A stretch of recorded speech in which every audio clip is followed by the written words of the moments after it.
आज मी फक्त एक कच्चा बटाटा वापरून इतका छान हलका फुलका नाश्त्यासाठी मी पदार्थ बनवून दाखवलेला आहे। एक वाटी रवा आणि एकच बटाट्यापासून हा इतका छान स्नॅक्स तयार होतो, भरपूर क्वांटिटीमध्ये तयार होतो आणि खायला म्हणजे ज्यावेळेस आपल्याला असं नमकीन काहीतरी खाऊ वाटतं, चटपटीत खाऊ वाटतं ना, अशा वेळेस तुम्हाला ना हा स्नॅक्स खूप फायदेशीर ठरेल। भरपूर क्वांटिटीमध्ये तुम्ही याला बनवून ठेवू शकता। इतका क्रंची आणि आतून इतका सॉफ्ट असतो, खायला मात्र टेस्टी असते। तर चला बघूया याला लागणारं साहित्य, बनवायची कृती। तर इकडे मी एक बटाटा किसून घेतलेला आहे, त्याला पाण्यामध्ये जरा वेळ ठेवलेला आहे, पाहू शकता। फक्त एकच बटाटा इकडे वापरायचा।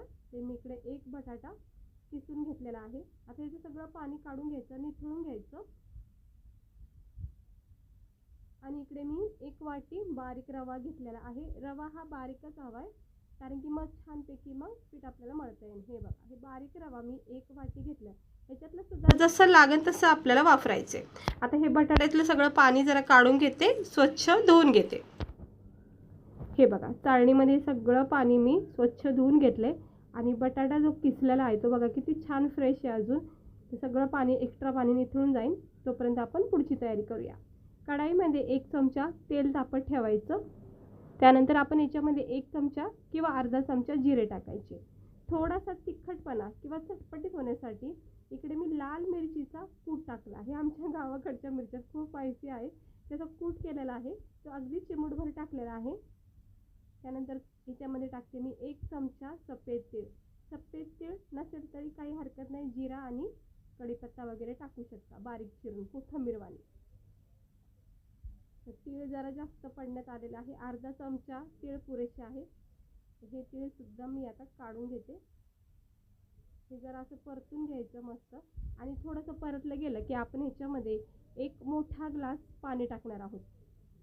हे बघा, इकडे मी एक मोठा ग्लासच्या अंदाजाने पाणी टाकलेलं आहे आणि चवीनुसार मीठ सुद्धा आपल्याला ह्या स्टेजवर टाकायचं। म्हणजे आपण याच्यात लाल मिरचीचा कूट टाकलाय, म्हणजे तिखटपणा आहे, जिरेची फोडणी दिली आहे आणि सफेद तीळ टाकलेले आहेत। आता त्यानंतर लगेचच आपण याच्यामध्ये किसलेला बटाटा टाकायचा। भरपूर तुम्हाला करायचं असेल तर 2-3 बटाटे सुद्धा किसून टाकू शकता, पण मला थोडंच बनवायचं आहे। हे बघा, हे तीळ जे आहेत ना, हे जरा जास्त झाले, हे मी काढून घेते चमच्याच्या साहाय्याने आणि याला एक उकळी येऊन द्यायची। हे बघा, थोडेसे तीळ मी कमी केलेले आहेत आणि आता आपण याला छानपैकी एक उकळी येऊन द्यायची। बटाटे थोडेसे नरम सॉफ्ट ह्या पाण्यामध्ये शिजून द्यायचे।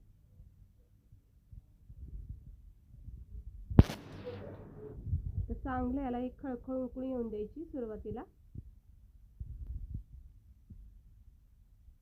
तर उकळी यायला चालू झालेली आहे, पाहू शकता तुम्ही। आता चांगली उकळी येऊन द्यायची। स्लो गॅस ठेवायचा, जास्त काही हाय फ्लेम ठेवायचा नाही। आता ह्याला अशी चांगल्या प्रकारे उकळी आली की मग आपण याच्यामध्ये रवा जसा लागेल तसा टाका, एकदम लगेच वाटीभर रवा टाकू नका, जसं त्याला घट्टपणा येईल तसंच टाकत राहायचं। हे बघा, थोडं थोडं ॲड करत राहायचं, कारण पाणी जे वापरले ना त्याच्यामध्ये तो परफेक्ट बसला पाहिजे, त्यामुळे मी इथे थोडा थोडा रवा वापरते। आणि बस, आता याची पुढची प्रोसेस फक्त शिऱ्यासारखं याला बनवून घ्यायचं घट्ट। पातळ वाटलं की पुन्हा थोडा एकदा रवा टाकायचा, बस आता इतका पुरेसा आहे। तर बरोबर अंदाजाने मी हा रवा टाकलेला आहे याच्यामध्ये। पातळच वाटत असेल तर मग परत एकदा थोडासा रवा ॲड करू शकता। जितका रवा टाकताल तितकाच तुमचा हा नाश्ता भरपूर क्वांटिटीमध्ये बनला जाईल, कारण हा शिरा जास्त बनला जातो आणि मग त्याच्यापासून आपल्याला भरपूर सारे आपल्याला स्नॅक्स बनवता येतात।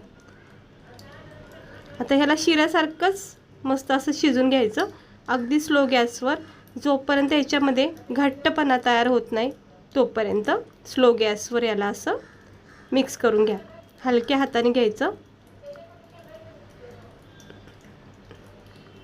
बस। हे बघू शकता किती मस्त असा हा आपला शिरा तयार झालेला आहे। तुम्ही ह्याला असा खाऊ शकता, एक तिखट रवा म्हणून खाऊ शकता। आपण याच्यामध्ये बटाटे वगैरे टाकले, हे उपासाच्या दिवशी सुद्धा तुम्ही ह्याला खाऊ शकता। रवा मला वाटते उपासाला नाही चलत, हां सॉरी, तुम्ही असं कधी पण करू शकता, खाऊ शकता।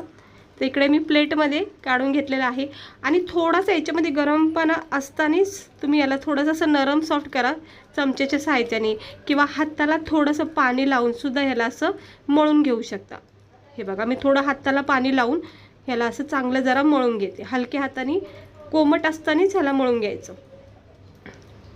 चटके लागले तर चमच्याने असं याला मिक्स करू शकता. तर जितकं होईल तितकं मी हाताने त्याला मळून घेते. गार हात लावायचा आणि बस आता याला चौकोन आकार द्यायचा. इकडे मी चौकोन आकाराचं करते. तुम्ही याला ना मेंदूवड्यासारखे बनवू शकता, किंवा असं फ्रेंच फ्राईज भेटतं बघा ते, त्याच्यासारखं सुद्धा याचे बनवू शकता. आवडीनुसार तुम्ही याला आकार द्या. तर मी चौकोन देते, म्हणजे मला ह्याच्या पाडायच्या शंकरपाळ्या ट्रायंगल आकार देत आहे. तर त्यासाठी सुरुवातीला मी हा चौकोन बॉक्स करते. हे अशा प्रकारे जसं आपण वड्या वगैरे पाडतो बघा तसं. गरमच आहे, कोमट आहे, म्हणजे इतका आहे जितका मी हात लावू शकते. प्रेस करायचं, पुढं असं सरकवायचं, सेट करायचं. हे बघा, असं हलक्या हाताने. आता हा थंड झालेला आहे बॅटर. हा थोडा थंड झाला, सेट झाला की चाकूच्या सहाय्याने लाईन पाडून घ्यायच्या अशा. पुन्हा एकदा सांगते, तुम्ही याला आवडीनुसार सुद्धा शेप देऊ शकता, किंवा अशा वड्या, खोबऱ्याच्या वड्या बनवतो चौकोन चौकोन, तसं तुझं सिंपल बनवू शकता. तर झालेल्या आहेत लाईन कट करून. आता आपण ह्याला ट्रायंगल आकार द्यायचा, म्हणजे शंकरपाळ्या बनवतो अगदी तसं बनवायचं. हे असं एकदम हलका हात वापरायचा. वाटलं तर चाकूला सुद्धा तुम्ही थोडं पाणी लावू शकता, म्हणजे सहजपणे न चिटकता कट होतील. कारण रवा आहे त्यामुळे थोडासा त्याच्यामध्ये चिकटपणा असतो. आता हे सगळं कट करून घेतले. हलक्या हाताने याला चमच्याच्या सहाय्याने किंवा मोठ्या चमच्याच्या सहाय्याने याला काढू शकता. परफेक्ट बघू शकता, कुठेही तुटली नाही किंवा खाली ताटाला चिटकली नाही, कारण आपला बॅटर हा छानपैकी शिजला गेलेला होता. हे बघा, जाडसर ठेवलेला आहे. हे जे मी प्लेटमध्ये बॅटर सेट केले ना, ते तुम्ही आवडीनुसार पातळ जाड करू शकता. हे बघा, किती सुंदर अशी शंकरपाळी तयार झाली. आता मी सगळ्या ह्या काढून घेते हलक्या हाताने. हे असं चमच्याच्या सहाय्याने सोप्या जातात काढायला, कुठेही तुटणार नाही. पाहू शकता किती छान अशी आपली ही रव्याची शंकरपाळी याला बोलू शकता तयार झालेली आहे. आणि असे जाड जाड छान वाटतात खायला, मस्त. सगळ्या काढून घेते.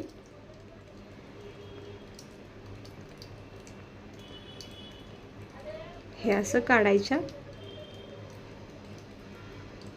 बघा, तुम्ही पाहू शकता कुठेही तुटलं नाही. आपला हा बॅटर तुटून पडल्या नाहीत अशा कुठंच, व्यवस्थित तयार झालेल्या आहेत ह्या सगळ्या शंकरपाळ्या तयार. ते सगळ्या काढून घेते आणि इतक्या साऱ्या काढून घेतलेल्या आहेत. आता आपण ह्याला स्लो गॅसवर तेल तापून घ्यायचं आणि गॅस स्लो ठेवायचा आणि ह्या एक एक वडी उचलून टाकायची, फ्राय करायची. अगदी याच्यामध्ये लाल रंग येईपर्यंत ह्याला चांगलं फ्राय करा, पण स्लो गॅसवर. हाय फ्लेम नाही करायचं. ह्याच्यामध्ये कडकपणा तयार होईपर्यंत सुरुवातीला अजिबात पलटी करू नका, नाहीतर रवा असतो खाली चिटकलेला असतो तेलामध्ये, त्यामुळं ते तुटला जाऊ शकतो. ते ह्या गोष्टीची काळजी घ्या की लगेच पलटी नका करू. 1 मिनटं तरी पहिलं सुरुवातीला फ्राय होऊन द्या. आता मी बघा लगेच पलटी नाही केलं, थोडा वेळ गेला की मग याला असं पलटी करायचं. कडकपणा झाला की सहजपणे मग ते पलटी होतं. नाहीतर काय होईल, रवा चिटकलेला असतो खाली आणि आपण घाईघाईमध्ये जर पलटी केलं सगळं भुगावून जाईल. हे असं कडक होतं. मग हळूहळू याच्यामध्ये कडकपणा तयार होणार. स्लो गॅसवर करायचं. माझ्या घरची सध्या लाईट ये जा करत आहे, त्यामुळं प्लीज इग्नोर करा त्या गोष्टीला. सगळीकडेच पाऊस चाललेला आहे. तर पावसामध्ये आपल्याला गरमागरम खायचे जे पदार्थ असतात ते सुद्धा मी तुम्हाला आता दाखवायला सुरुवात करणार आहे. म्हणजे कांदा भजे, बटाटे भजे, मिरची भजे, पकोडे, सगळं दाखवणार आहे. तर व्हिडिओला आणि चॅनलला नक्की लाईक करा, सबस्क्राईबर करा. हे बघा, आता हे सगळं झालेलं आहे तयार. काढून घेते. इतका सुंदर असा रंग येईपर्यंतच फ्राय करा. याच्यामधला कडकपणा तुम्ही बघू शकता, एकदम क्रिस्पी झालेला आहेत. स्लो गॅसवर फ्राय केल्यामुळं छानपैकी ह्या तळल्या जातात. एक्स्ट्रा ऑइल काढून घ्यायचं आणि पुन्हा एकदा हलक्या हाताने ह्या आपल्या रव्याच्या शंकरपाळ्या याच्यामध्ये सेट करायच्या. याला पेस्ट द्या थोडंसं, कारण की जास्त जागा म्हणजे चिपकल्या जाती ना, मग ते फ्राय करायला जरा अवघड जातं. त्यामुळे अशा मोकळ्या मोकळ्या टाकायच्या. हे बघा. आता ह्यासुद्धा मी चांगल्या प्रकारे सेम प्रोसेसनी फ्राय करून घेते कडकपणा तयार होईपर्यंत, आणि मग आपण ह्याला गरमागरम प्लेटमध्ये सर्व करूया. हे असं चमच्याच्या साहाय्याने याला आलटी पलटी करायचं.